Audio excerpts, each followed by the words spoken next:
दोस्तों, बच्चों बच्चों बोलने से आपको दिक्कत होता है? नहीं, ठीक है। Okay friends, we will continue with the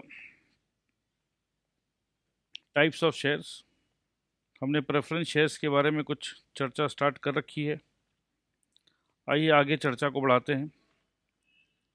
non participating preference shares. इससे पहले मैं आपको ये दिखाना चाहता हूँ, ये जो नोट है ना, ये नोट एक बार देखते हैं। ये नोट बहुत इंपॉर्टेंट है। नोट में बोल रहे हैं unless mentioned otherwise, unless mentioned otherwise mention कर दिया जाएगा। आमतौर पे प्रेफरेंस शेयर्स का जो कैटेगरी है, प्रेफरेंस शेयर्स हमेशा अगर मेंशन नहीं किया हो तो नॉन क्यूमुलेटिव होते हैं, नॉन पार्टिसिपेटिंग होते हैं, नॉन कन्वर्टेबल होते हैं, मगर रिडीमेबल होते हैं। ठीक है, रिडीमेबल मतलब पैसे वापस दे देना होगा। तो जो एग्जाम्पल हम लोग लेकर चल रहे थे, हम लोग एग्जाम्पल लेके चल रहे थे ओन सन, सगा बेटा और रिलेटिव्स। तो यही एग्जाम्पल लेके चल रहे थे। ओन शेयर सन को हम लोग इक्विटी शेयर्स बोल रहे हैं और इन लोगों को प्रेफरेंस बोल रहे हैं। जैसे कि अपने बच्चे पे तो हम कंट्रोल लगा लेते हैं, ठीक है, बेटा अभी पैसे नहीं है, प्लीज़ बेटा तुम मान जाओ। बट किसी और से अगर उधार ले रखा है तो उनको पैसे अपने कहीं से भी अरेंज करके देते हैं। सो वही कॉन्सेप्ट पे अपने पढ़ रहे हैं प्रेफरेंस शेयर्स। आमतौर पे प्रेफरेंस शेयर्स जो होता है नॉन क्यूमुलेटिव होता है। नॉन क्यूमुलेटिव मतलब जो डिविडेंड जो देना होता है, अगर इस साल नुकसान है, नहीं दे पाए, कुछ ज़ीरो है, तो ये नहीं कि अगर 10 रुपया देना था, दिया ज़ीरो, तो वो 10 रुपया कैरी फॉरवर्ड नहीं होगा। ठीक है। नॉन पार्टिसिपेटिंग मतलब कोई भी प्रकार से एक्स्ट्रा सरप्लस प्रॉफिट्स पे आपका कोई अधिकार नहीं है। नॉन कन्वर्टेबल मतलब प्रेफरेंस शेयर्स को कन्वर्ट कर देंगे इक्विटी शेयर्स में। आमतौर पे ऐसा नहीं होता है, बट कभी कभी ऐसा भी हो जाता है कि प्रेफरेंस शेयर्स को हम लोग बाद में इक्विटी शेयर में कन्वर्ट कर देते हैं। और preference shares as per the rule इनको रिडीम करना ही करना है, रिडीम करना ही करना है। अब एक बात बताओ, अगर रिडीम करना ही करना तो चलो यार 20 साल बाद रिडीम करेंगे, आफ्टर 20 ईयर्स। चलो भैया 100 साल बाद रिडीम करेंगे। होता है ना कि जब कानून बनता है, कानून को तोड़ने का भी बहुत बुद्धि आ जाता है। रूल्स बनते हैं तो रूल्स को तोड़ देंगे। तो बोला है कि प्रेफरेंस शेयर्स रिडीम होना ज़रूरी है। Okay, redeemable after 200 years. तो हो गया ना, नियम से तो बोला रिडीम करना ज़रूरी है, रिडीम हो जाएगा। तो इस पे क्या कानून चुप बैठा है या कानून ने फिर कुछ कानून बना दिया? तो ये हम लोग अभी पढ़ेंगे। तो आइए प्रेफरेंस शेयर्स को कंप्लीट कर लेते हैं दोस्त। Non participating preference shares. Non participating preference shares का क्या मीनिंग है? A share on which only fixed rate of dividend is paid every year without any accompanying additional rights in profits.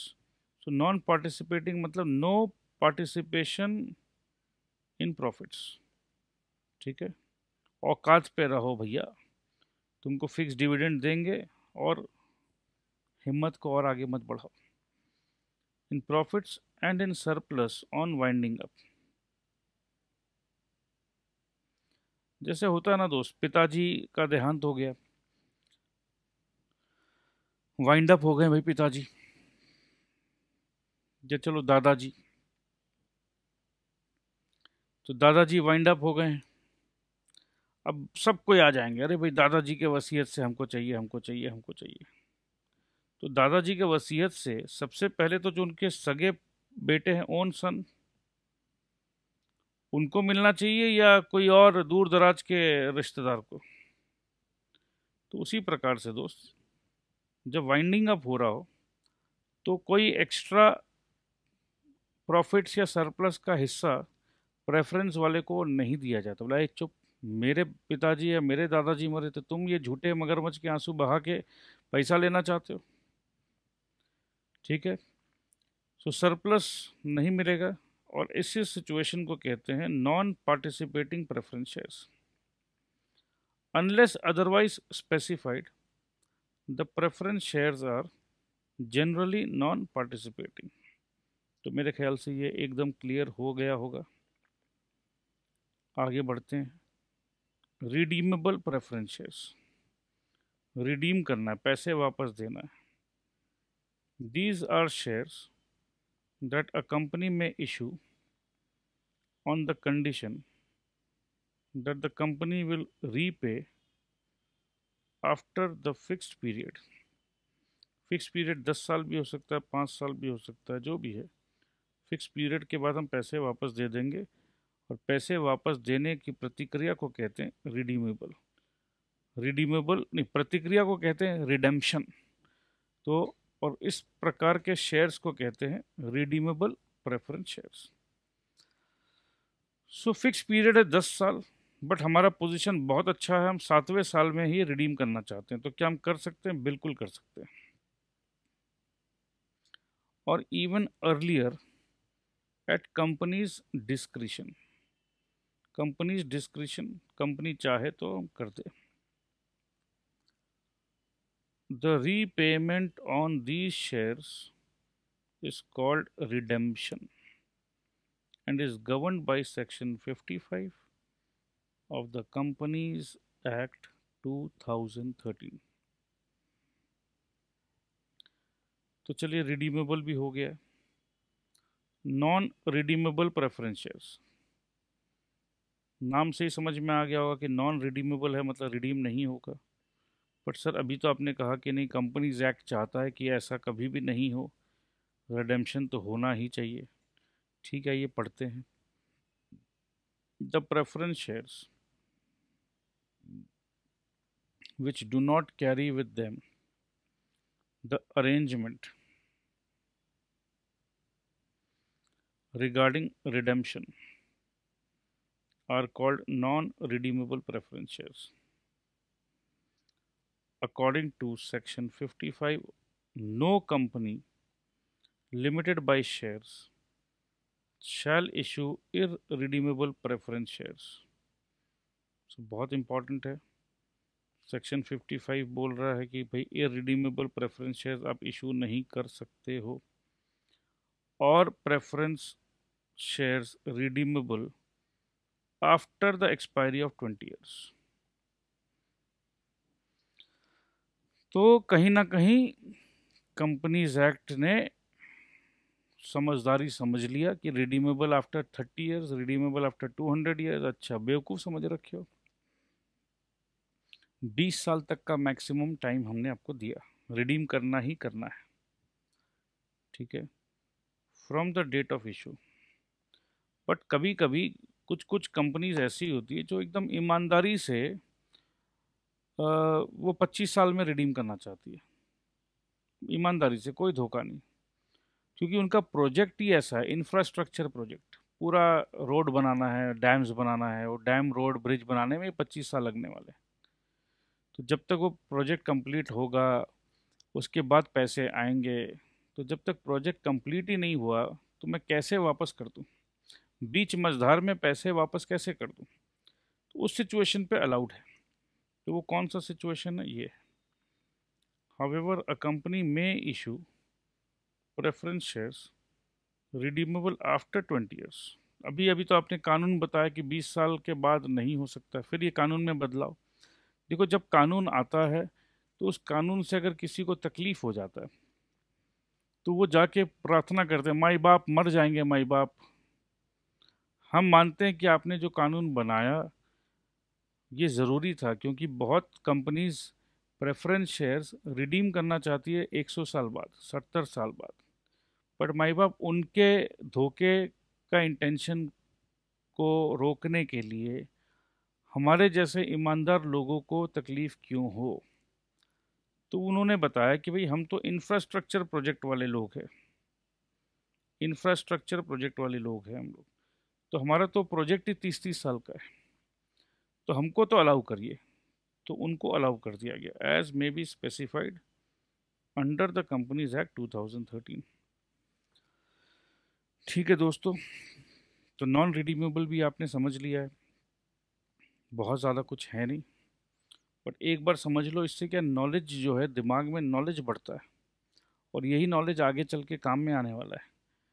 हाँ, CA foundation में बहुत ज़्यादा काम में शायद नहीं आए, तो अगर किसी बच्चे के पास टाइम कम है तो उसको स्किप कर जाए, डायरेक्ट इलस्ट्रेशन पे पहुंच जाए। ठीक है, जिस बच्चे का समय कम है वो स्किप कर सकते हैं चाहे तो। अगर एग्ज़ाम के नज़दीक है, समय कम है, तो उनको ये लग रहा हो कि नहीं नहीं सर पढ़ा रहे हैं, नहीं सर पढ़ा रहे हैं एक्स्ट्रा नॉलेज के लिए। ठीक है, सीए फाउंडेशन पे बेसिकली प्रैक्टिकल इलस्ट्रेशंस के ही सवाल आने वाले हैं। ठीक है, सो आपको अगर समय कम है लग रहा है तो आप फटाफट आगे भाग सकते हैं।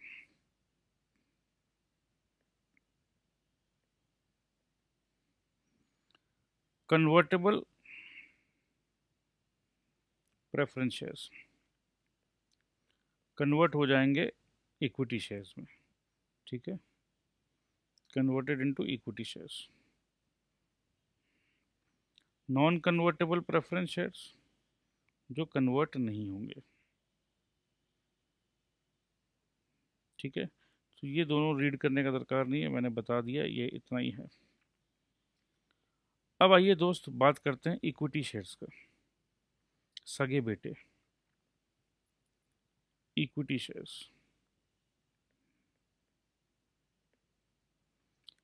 Equity shares are those shares which are not preference shares. तो यही डेफिनेशन दिया गया है। It means that they do not enjoy any preferential rights in the matter of payment of dividend or repayment of capital।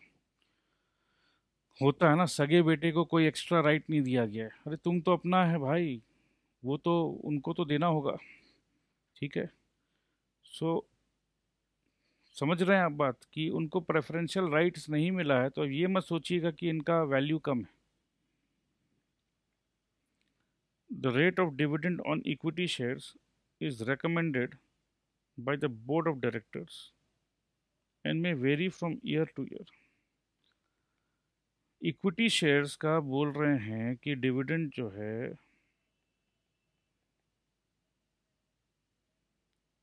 Very करेगा।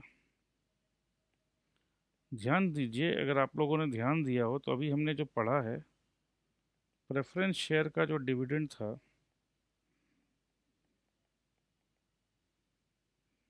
वो कहीं ना कहीं फिक्स कर दिया था हमने। ठीक है, इक्विटी तो अपना ही है, समझ लो प्रेफरेंस वाले को 10% फिक्स है, अपने बच्चे को कुछ नहीं दिया इक्विटी वाले को, बट अचानक में मन आया 25% का डिविडेंड डिक्लेयर कर दिया। 25% का डिविडेंड यहाँ फिक्स नहीं है, हमने मिलकर फैसला लिया, डिक्लेयर कर दिया।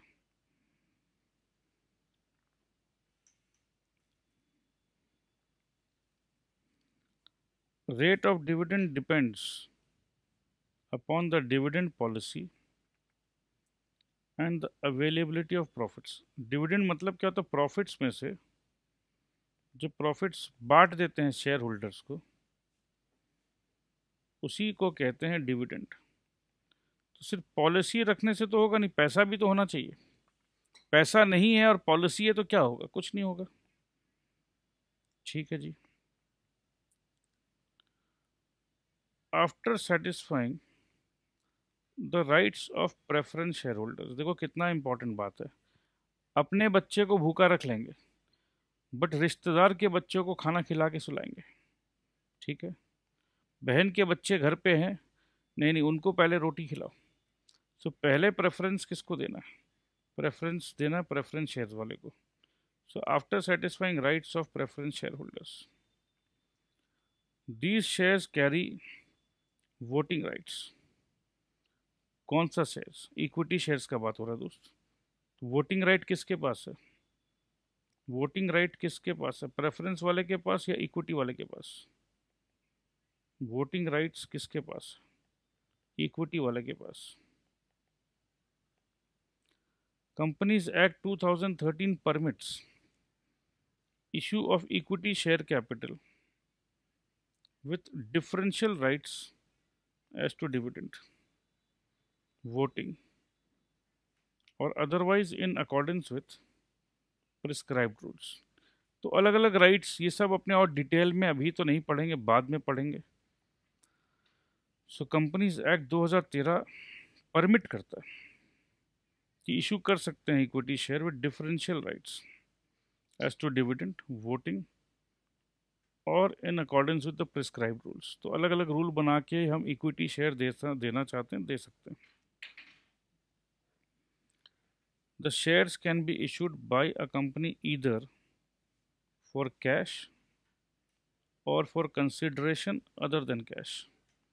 तो शेयर इशू किया कैश में या अदर देन कैश में। आइए कैश का बात कर लेते हैं। To issue shares, private companies depend upon private placement of shares. Private company है वो तो अपने रिश्तेदार वगैरह से लेकर काम कर लिए, बट बात हो रहा है पब्लिक कंपनी का। Public companies issue prospectus and invite general public to subscribe. ठीक है, ये लॉ में भी हमने पढ़ा था। ठीक है, for shares, invitation to offer पढ़ा था हमने लॉ में। To discuss accounting treatment, we shall concentrate on public companies who invite general public to subscribe for equity shares। तो ये क्वेश्चन रहते हैं बच्चों के दिमाग में कि सर ये जो हम लोग काम कर रहे हैं किसके लिए कर रहे हैं, सो प्राइवेट कंपनी या पब्लिक कंपनी। तो ये अकाउंट्स का जो हम लोग अभी बात करने वाले हैं, ये पब्लिक कंपनी का अकाउंट्स बना रहे हैं हम लोग। ठीक है दोस्त। Similar accounting treatment is applicable in other cases. However, for journal entries, in case of issue of preference shares, the word equity is replaced with the word preference। तो बोल रहे हैं कि बात एक ही है, जो जर्नल एंट्री करेंगे उसका कॉन्सेप्ट एक ही है। इक्विटी देंगे तो भाई इक्विटी शेयर कैपिटल लिख देंगे, इक्विटी शेयर कैपिटल लिख देंगे, और प्रेफरेंस देंगे तो प्रेफरेंस शेयर कैपिटल लिख देंगे। ठीक है जी, तो कोई दिक्कत नहीं।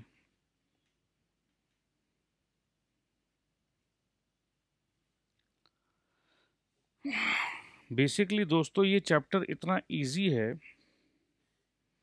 और इसको बहुत हाई स्पीड में भी कर सकते हैं, और मैक्सिमम बच्चे हाई स्पीड में कर तो लेते हैं, बट उनका कॉन्फिडेंस जो है ना, उनको लगता है नहीं यार शायद मेरे को ठीक से नहीं आता, शायद मेरे को कुछ नहीं आता, शायद कुछ मिसिंग है।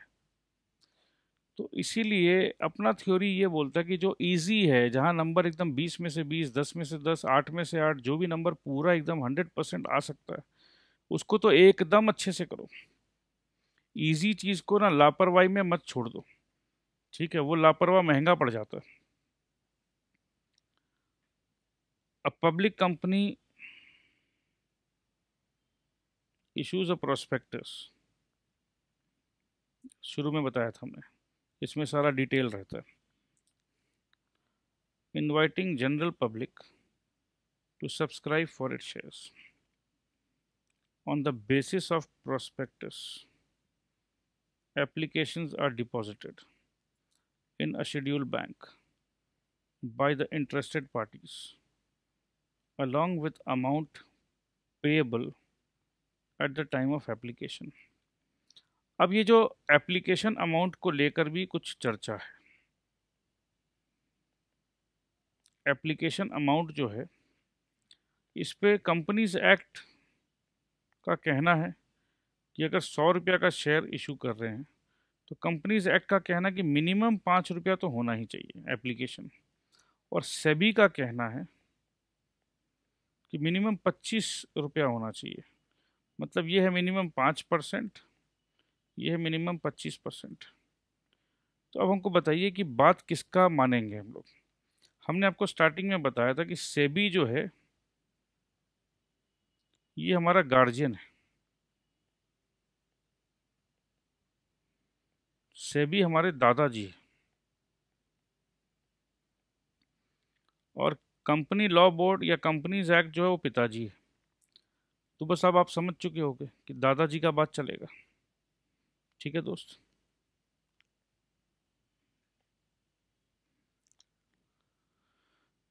First instalment paid along with application is called application money. ठीक है, कहने का मतलब ये है कि जब हम लोग शेयर्स खरीदते हैं तो बहुत सारे इंस्टॉलमेंट्स में खरीदते हैं, एक साथ 100 रुपया नहीं देते हैं। तो यही चीज़ बताया जा रहा है कि फर्स्ट इंस्टॉलमेंट को कहते हैं एप्लीकेशन मनी। तो आइए इंस्टॉलमेंट्स के बारे में आपको दिखा देते हैं। ये देखो, तो फर्स्ट इंस्टॉलमेंट को कहते हैं एप्लीकेशन मनी, सेकंड इंस्टॉलमेंट को कहते हैं अलॉटमेंट मनी। अलॉटमेंट कौन करता है? कंपनी करता है। थर्ड इंस्टॉलमेंट फर्स्ट कॉल, जब कंपनी ने बुलाया "ए, चलो पैसा दो"। फोर्थ इंस्टॉलमेंट जब कंपनी ने सेकंड कॉल किया। लास्ट इंस्टॉलमेंट जब कंपनी ने फाइनल कॉल किया। तो ये बहुत ज़्यादा ईजी है, समझने में कोई भूल होनी नहीं चाहिए और होगी भी नहीं। ये आप लोग सेल्फ रीड भी कर सकते थे दोस्त, बट जिन बच्चों को लग रहा है कि चलो भाई सर पढ़ रहे हैं, हम तो आराम से बस सुन रहे हैं, ईयरफोन लगा लिया सुन रहे हैं, तो ठीक है, कोई दिक्कत नहीं। हमारे लेक्चर्स में ये जो स्टडी डायरेक्टली एट होम जो है, उसी का फ़ायदा है दोस्त।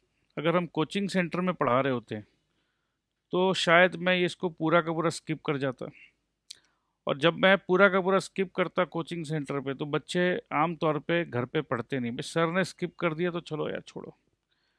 अब इसीलिए भाई मैं डबल मेहनत कर रहा हूँ। आमतौर पे जो बाकी टीचर्स इसको स्किप कर देते हैं कि यार ये सब तो अपने आप पढ़ लेना। अब वो अपने आप के चक्कर में जो कमज़ोर बच्चे रह जाते हैं, उनको कुछ कुछ चीज़ नहीं समझ में आती। बोला सर ने तो पढ़ाया नहीं, बोला ये तो सेल्फ स्टडी का है।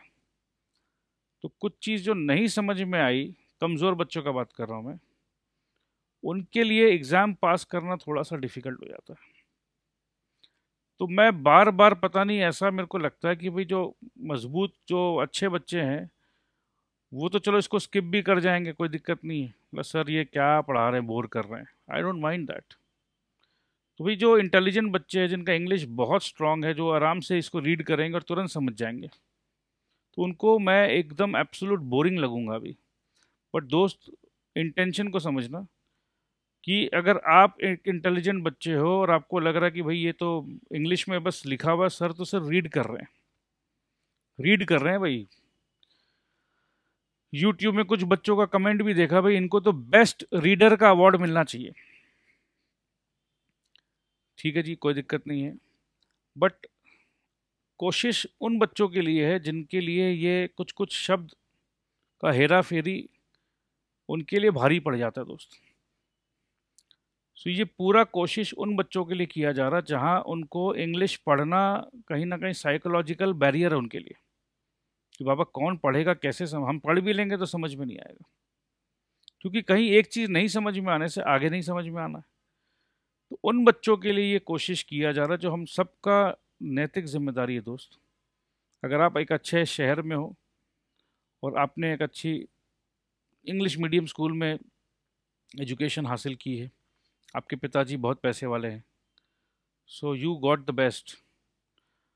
बट जज्बा और जोश और जुनून वो गांव में भी उतना ही है, वो भी हमारे देश के बच्चे।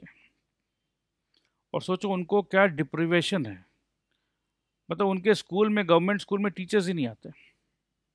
वो भी सपना देखना चाहते हैं, वो भी बड़ा अफसर बनना चाहते हैं, वो भी कुछ करना चाहते हैं, पर उनको स्टार्टिंग से अपॉर्चुनिटी नहीं मिल रही है। हो सकता है आपसे ज़्यादा इंटेलिजेंट हो, मेहनत आपसे 2 गुना करना चाहते हो, मेहनत करना चाहते हैं, बुद्धि है बट फैसिलिटी नहीं है। तो उन बच्चों के साथ बहुत नाइंसाफ़ी हो रहा है दोस्त, बहुत नाइंसाफ़ी, और उसका जिक्र कोई न्यूज़ चैनल में नहीं आता है। ये सब खबर कहीं नहीं आता है दोस्त। कोई एक मूवी आ गई, या आमिर खान साहब ने सत्य में विजेता टाइप का कुछ एपिसोड करके बस छोड़ दिया, और हम लोग एक दिन बैठ के रो लिए, ताली बजा लिए, उसके बाद काम खत्म। रियल काम करने वाला जज्बा चाहिए, वरना देश में चेंज नहीं आएगा। So we are trying our level best, क्योंकि मैं इस चीज़ से, मतलब सक्सेस जो है, अगर आज अपने कोई बच्चा 100 ले आता है, कोई बच्चा फर्स्ट रैंक ले आता है BACA का, ऑफ कोर्स उसको तो मैं शाबाशी दूंगा ही, बट जो बच्चा BACA का फेल हो गया, उसके बारे में जो हम जिक्र नहीं करेंगे, वो गलत है। तो एज अ टीचर मेरी जिम्मेदारी, जो अच्छे बच्चे हैं उनको लेकर मैं सेलिब्रेट करूंगा, और जो बच्चे कहीं ना कहीं कोना में बैठ के रो रहे हैं, सुइसाइड करने का सोच रहे हैं, उनके लिए मैं नहीं सोचूंगा। वो ही हो रहा है, सो वो नहीं होना चाहिए। सो मेरे को बार बार ऐसा लगता है कि नहीं, जो एकदम कमज़ोर बच्चे हैं उनको हेल्प मिलना चाहिए। सो प्लीज़, जो बहुत इंटेलिजेंट बच्चे हैं वो आराम से इसको स्किप भी कर जाएं, कोई दिक्कत नहीं है। सो प्लीज़ इंटेंशन को समझिए आप लोग, कि we will study each and every word, each and every line. If you know कि yes this is easy, please skip. घर पे बैठे हुए कोई दिक्कत नहीं है, कोचिंग सेंटर पे होता तो दिक्कत होता। तो आप अपने आराम से, अपने स्पीड अनुसार एडजस्टमेंट करके पढ़ सकते हैं। Thank you very much. तो आगे बढ़ते हैं दोस्त। As per section 39 of the Companies Act 2013,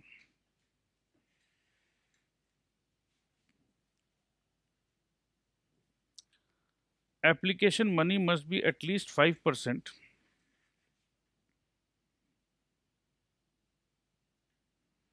of the nominal value of shares। जैसे अभी जस्ट मैंने कहा, अगर 100 रुपया नॉमिनल वैल्यू है तो मिनिमम 5%, मतलब 5 रुपया होना चाहिए। After the closing date of issue, the last date for filing application, a company decides about allotment of shares in consultation with the SEBI and stock exchange concerned।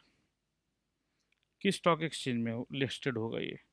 BSE में, this Bombay stock exchange, ठीक है, या Kolkata stock exchange, या national stock exchange. According to the Companies Act 2013, a company cannot proceed to allot shares unless minimum subscription is received by the company। तो ये minimum subscription is 90%।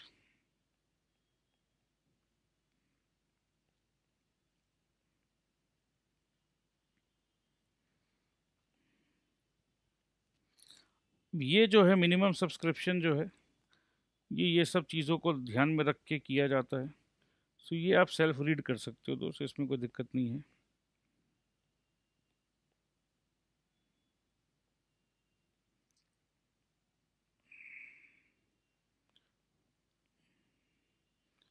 ये सब आप अभी स्किप कर सकते हो, just skip this from year to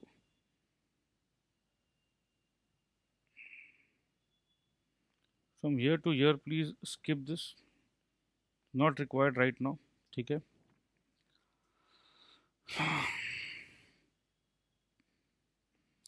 सो ये हमने आपको बता ही दिया था कि 25%, सेबी का कहना है 25%, तो हम लोग सेबी का ही बात मानेंगे। ये हमने आपको समझा दिया अभी। तो अब हम लोग पहुंच गए हैं जर्नल एंट्री में। Journal entries for issue of share for cash.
आइए दोस्तों जर्नल एंट्रीज देख लेते हैं।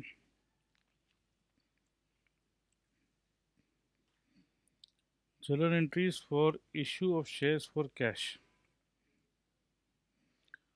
Upon the issue of share capital by a company, the undermentioned entries are made in the financial books.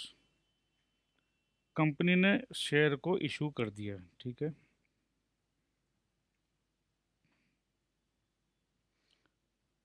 Share issue करने के बाद public क्या करेगी? पब्लिक एप्लीकेशन मनी देगी। जब भी कंपनी के पास पैसा आएगा दोस्त, तो of course bank account debit हो जाएगा, इसमें तो कोई डाउट है नहीं। अब इसमें एक चीज़ अपने को समझना है कि शेयर कैपिटल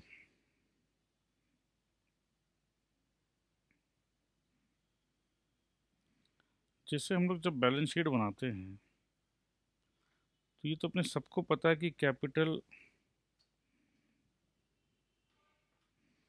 क्योंकि बिजनेस के पॉइंट ऑफ व्यू से जब भी हम लोग बैलेंस शीट बनाते हैं, बिजनेस कहता है कि भैया जी कैपिटल मैं अपने मालिक को वापस दूंगा, ठीक है। सो एक प्रकार का बिजनेस इसको एक लायबिलिटी समझता है। तो अपने को ये तो पता है कि शेयर कैपिटल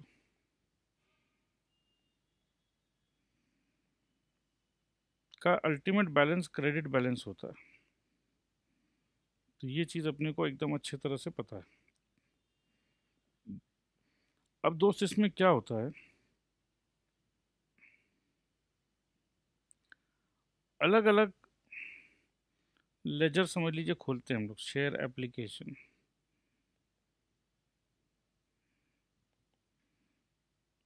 शेयर अलॉटमेंट, जो अपने बात की थी ना अलग अलग इंस्टॉलमेंट, शेयर फर्स्ट कॉल,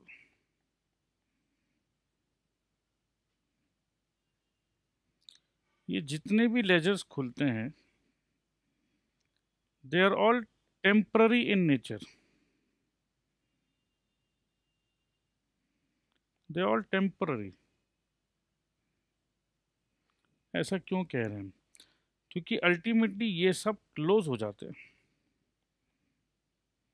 ये सब के लेजर बैलेंस क्लोज हो जाते हैं, क्योंकि ये एक बार खोला है और अल्टीमेटली ये ट्रांसफ़र कर देते हैं हम लोग शेयर कैपिटल में। जो भी एप्लीकेशन का पैसा आया वो एप्लीकेशन का पैसा अल्टीमेटली शेयर कैपिटल के पास चला जाएगा। अलॉटमेंट का पैसा आया शेयर कैपिटल, फर्स्ट कॉल का पैसा आया शेयर कैपिटल। सो कुल मिला के देखा जाए, सो अगर अपने शेयर कैपिटल लिख दें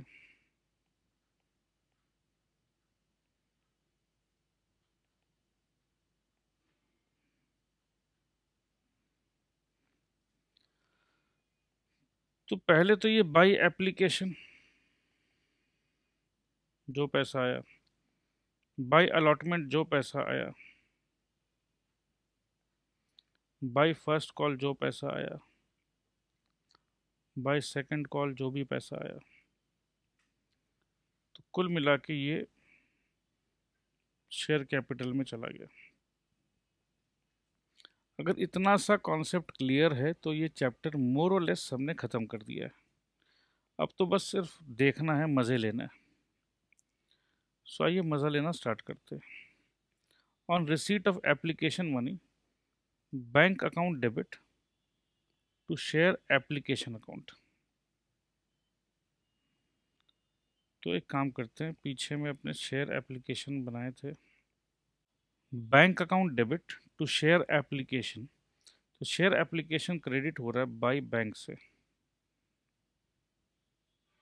समझ लो 100 रुपया। और अगर इसको हम लोग ट्रांसफ़र करते बाद में, चलो बात का बात एक एक करके करते हैं, ठीक है।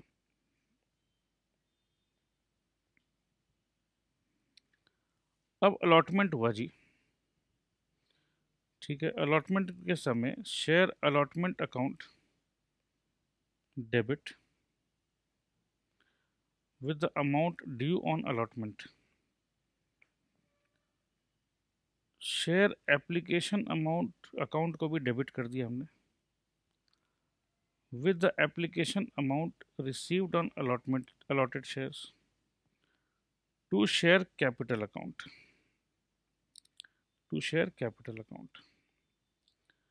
तो अब देखो दोस्त हो क्या रहा है। जैसे जब हम अलॉटमेंट का बात करेंगे, यहाँ तो हमने एप्लीकेशन को, शेयर एप्लीकेशन को डेबिट कर दिया जी। अलॉटमेंट करते समय शेयर एप्लीकेशन को डेबिट कर दिया है और शेयर कैपिटल को क्रेडिट कर दिया है।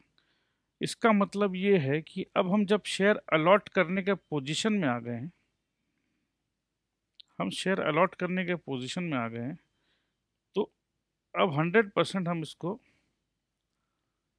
अभी तक एप्लीकेशन का स्टेटस है, ये शेयर कैपिटल कहीं पर भी बना नहीं है, शेयर एप्लीकेशन का ही स्टेटस है। अब जब हम अलॉटमेंट करने चले, जब हम अलॉट कर रहे हैं, तो अब देखो इसको अपने शेयर कैपिटल में ट्रांसफ़र कर रहे हैं टू शेयर कैपिटल। और अलॉटमेंट करते समय तो चलो जब शेयर कैपिटल में ट्रांसफ़र कर दिया तो यहाँ पर फर्स्ट टाइम, यहाँ पर जब फर्स्ट टाइम आता है ना दोस्त, तो शेयर कैपिटल का मीनिंग तभी क्लियर होता है, क्योंकि शेयर कैपिटल कब बनता है, हमने आपको पढ़ाया था कि शेयर कैपिटल तभी बनेगा जब एप्लीकेशन प्लस अलॉटमेंट दोनों होने से ही शेयर कैपिटल बनेगा। सिर्फ एप्लीकेशन हुआ है तो शेयर कैपिटल नहीं भी बन सकता। क्यों सर? याद है मिनिमम सब्सक्रिप्शन, वो सब सारे चीज़ चेक करेंगे, सेबी से बात करेंगे, सब कुछ इन ऑर्डर होगा, तो एप्लीकेशन प्लस अलॉटमेंट। तो इसका मतलब जब हम शेयर कैपिटल के यहाँ पर आएंगे तो एप्लीकेशन वाला पैसा बाय शेयर एप्लीकेशन और बाय शेयर अलॉटमेंट, ये एक ही झटके में दोनों एंट्री आ जाएगा यहाँ पर। लेट से 100 रुपया एप्लीकेशन, 100 रुपया अलॉटमेंट का। तो शेयर अलॉटमेंट में क्या होगा, ये जो शेयर अलॉटमेंट है, जनरल एंट्री देखिए क्या बोल रहा है, share allotment to share capital. तो share allotment account debit to share capital account,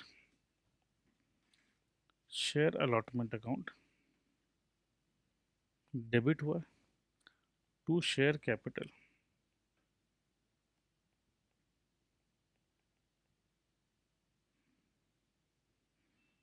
समझ लो अलॉटमेंट में भी 100 रुपया है, यहाँ पर भी 100 रुपया आ गया। अब मैं आपको थोड़ा सा एनालाइज करवाना चाहता हूँ दोस्त, ये दो अपने को एनालाइज करवाना है। शेयर एप्लीकेशन का लेजर देखिए और शेयर अलॉटमेंट का लेजर देखिए,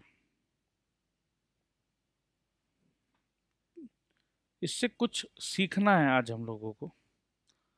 सर शेयर एप्लीकेशन का लेजर देखते हैं तो यहाँ पर बाय बैंक है, इसका मतलब है बैंक में पैसा आए हैं और जो पैसा आया है उसी पैसा को हम लोग शेयर कैपिटल माने, मतलब पैसा आ चुका है। तो ये एकदम सर नॉर्मल सी बात कर रहे हैं आप तो। ऑफ कोर्स सर एप्लीकेशन के साथ तो पैसा लोगों ने दिया था ना, तभी तो यह बैंक में पैसा आया। हाँ जी। अब ये अलॉटमेंट के समय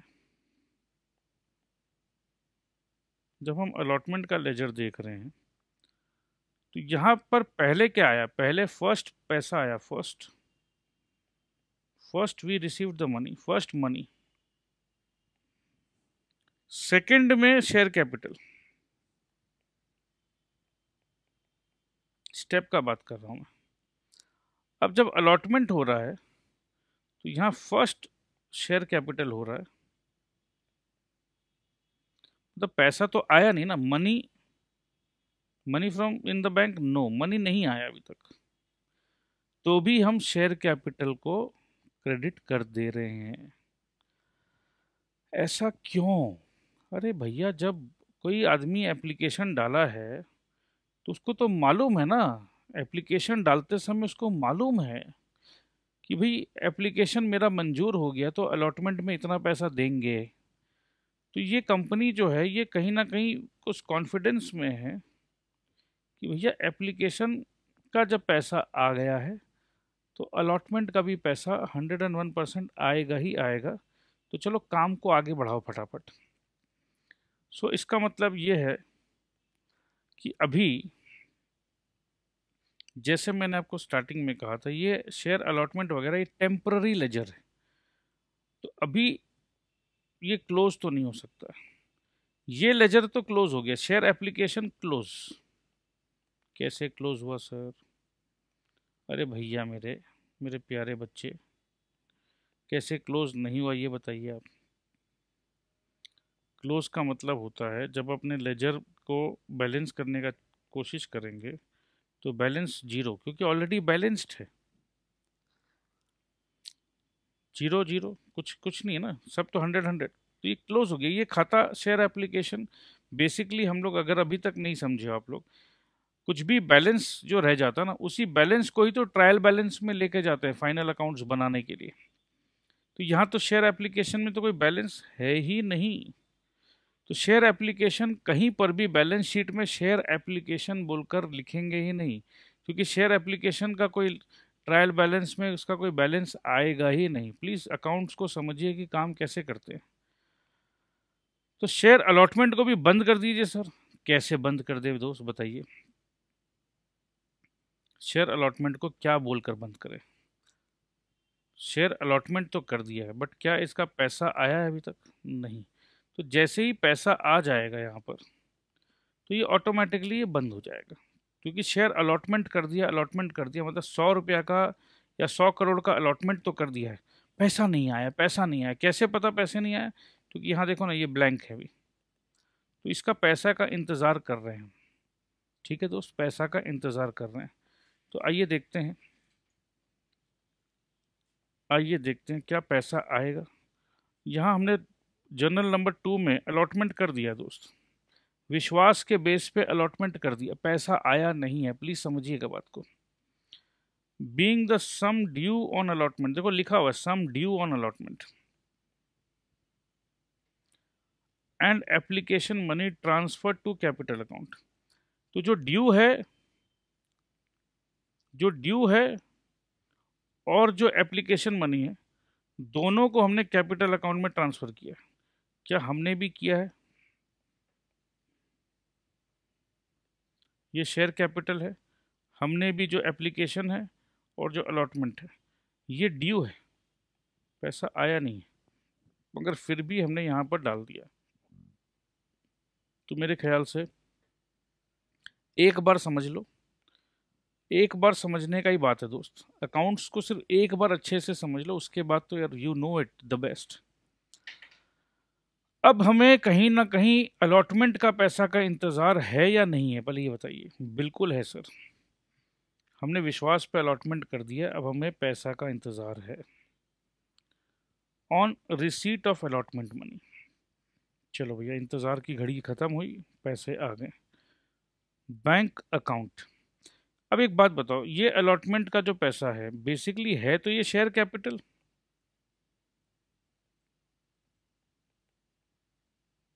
हाँ जी, बट ये अलॉटमेंट का पैसा को हम कहीं पर भी शेयर कैपिटल नज़र नहीं आ रहा जर्नल में।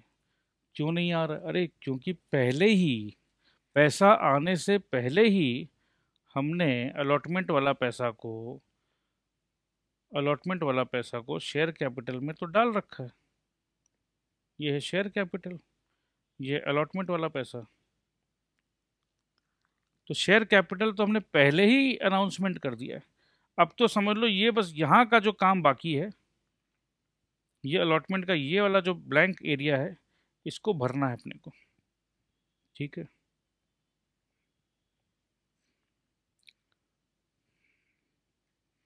सो बैंक, अच्छा एक बैंक का भी खाता खोल लेना चाहिए अपने को। टू शेयर एप्लीकेशन, 100 रुपया। ठीक है। अब क्या हो रहा है, अब अपने पॉइंट नंबर 3 में है, अपने इंतज़ार कर रहे थे कि अलॉटमेंट वाला पैसा आएगा या नहीं आएगा। अपनी इंतज़ार ख़त्म हुई, बैंक में पैसा आया। To share allotment account, being money received on allotment. ठीक है। तो बैंक में पैसा आया, टू शेयर अलॉटमेंट, 100 रुपया। ये तो कैपिटल में हम लोग ऑलरेडी लिख चुके हैं दोस्त, तो यहाँ कैपिटल में कुछ छेड़छाड़ नहीं हो रहा है। मगर कहाँ हो रहा है, यहाँ होगा।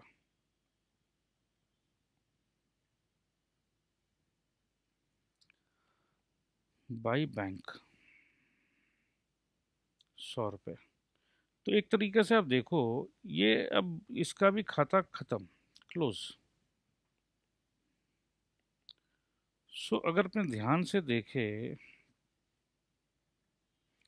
तो कुल मिला के यहाँ 200 रुपया बैंक में आया। ठीक है। और यहाँ 200 रुपया शेयर कैपिटल बन गया।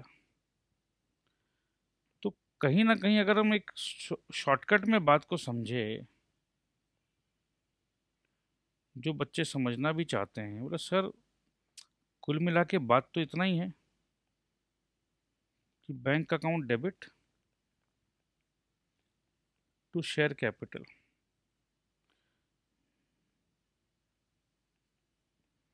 200 रुपया, 200 रुपया। जब हम लोग सोल प्रोप्राइटर वाला काम करते थे तो इसमें यही तो करते थे हम लोग। जब हम लोग सोल प्रोप्राइटर वाला काम करते थे, जब भी कैपिटल इंट्रोड्यूस, एक एंट्री होता था कि capital introduced by mister Verma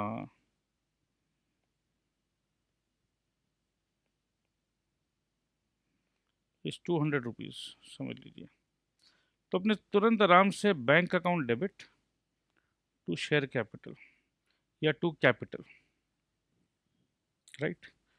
तो कहीं ना कहीं मैंने आपको यही समझाया है कि काम वही कर रहे हैं।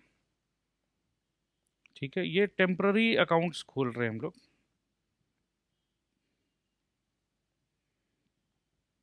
कुछ टेम्प्ररी अकाउंट्स खोल रहे हैं हम लोग, जैसे शेयर एप्लीकेशन,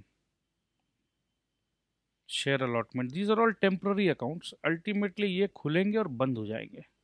और लास्ट इम्पैक्ट, जो नेट इम्पैक्ट आएगा, इधर बैंक में 200 रुपया डेबिट और इधर शेयर कैपिटल में 200 रुपया क्रेडिट। तो अकाउंट्स मैच हो गया है। सो मैं यही चाहता हूँ कि अकाउंट्स रट के नहीं करके, अगर हम लोग एकदम क्लैरिटी के साथ समझ के करें तो घबराहट कभी भी नहीं होगी।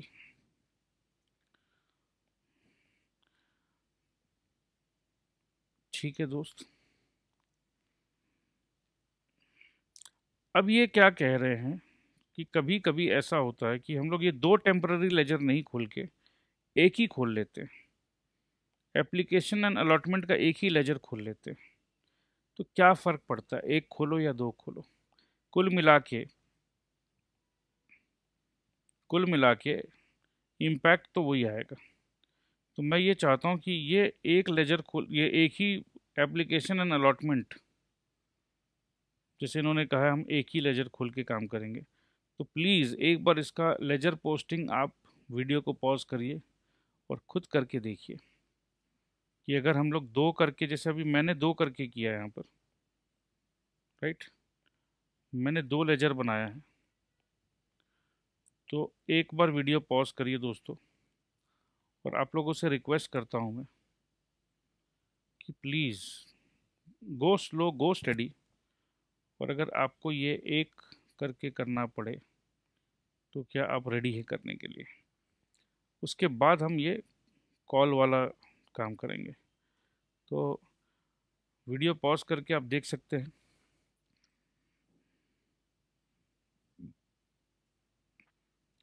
तो चलो, उम्मीद है कि आपने पॉज करके ज़रूर देखा है, धोखा नहीं दिया है मेरे को। ठीक है, सो आइए नेक्स्ट चलते हैं, आगे चलते हैं। ऑन कॉल बीइंग मेड, अब हमको और पैसा चाहिए। तो share call account to share capital account. तो share call account to share capital account. दोस्त, इसमें भी एक चीज़ समझ में आएगा आपको। एक मिनट रुकिए please. Share call account,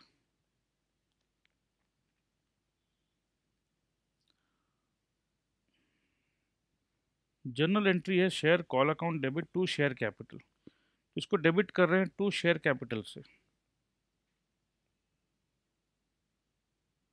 imagine करो यहाँ पर भी 100 रुपये है। तो जिस दिन हमने कॉल किया उस दिन bye share call, let's say ये फर्स्ट कॉल हो तो बाय शेयर फर्स्ट कॉल, जो भी है 100 रुपये। अब यहाँ पर भी वही सेम टू सेम कहानी है कि क्या बैंक में पैसा आया? वो तो अपने बैंक, ये है अपना बैंक का लेजर। नहीं सर, बैंक में तो अभी तक कोई पैसा नहीं आया।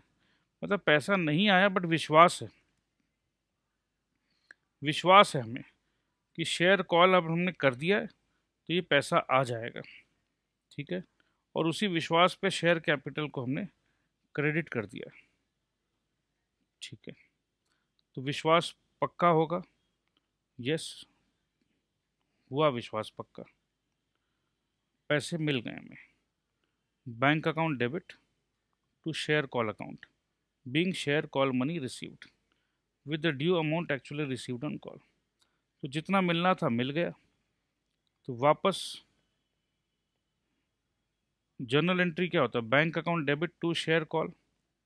सो bank account debit to share call 100 रुपया। शेयर कॉल जो है अपना बाय बैंक। तो कुल मिला के ये शेयर कॉल का भी हिसाब किताब ख़त्म। फिर रह गया क्या? शेयर कैपिटल रह गया और बैंक रह गया। तो इस तरीके से काम चलता है।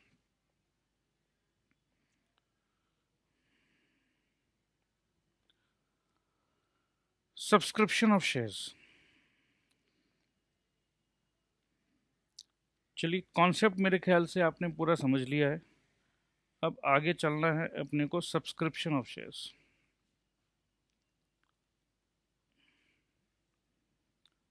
Accounting for issue of shares depends upon the type of subscription. अरे सर, ये क्या बात किया?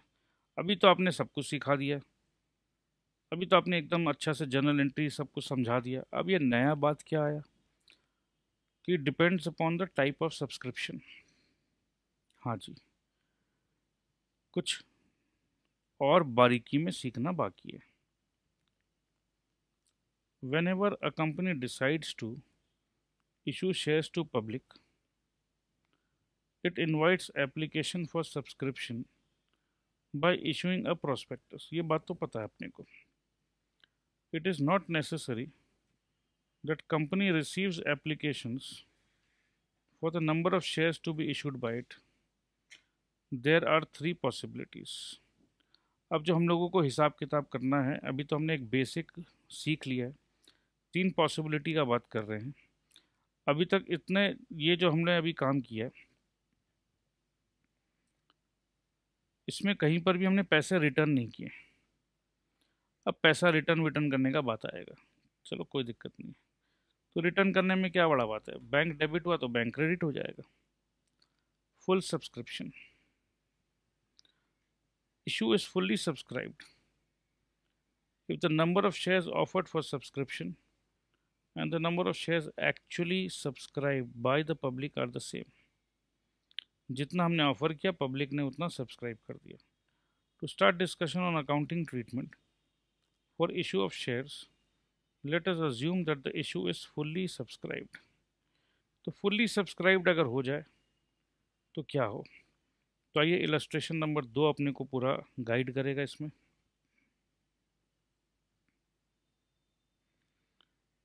A company invited applications for 10,000 equity shares of rupees 50. Each payable on application 15. तो चलो अपने को पता चल गया कि एप्लीकेशन में 15 रुपया आएगा. तो एक तरह से 15 रुपया इज़ व्हाट, इट इज़ 30%. तो सेबी का बात रखा गया है. On allotment rupees 20. एक काम करो, 30 रुपया, 20 रुपया.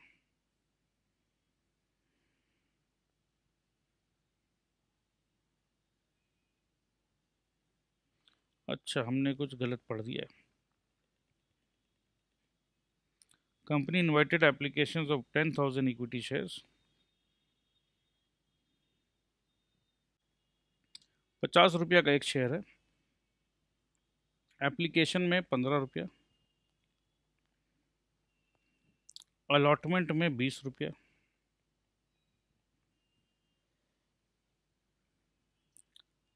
और फर्स्ट एंड फाइनल कॉल में 20 रुपये.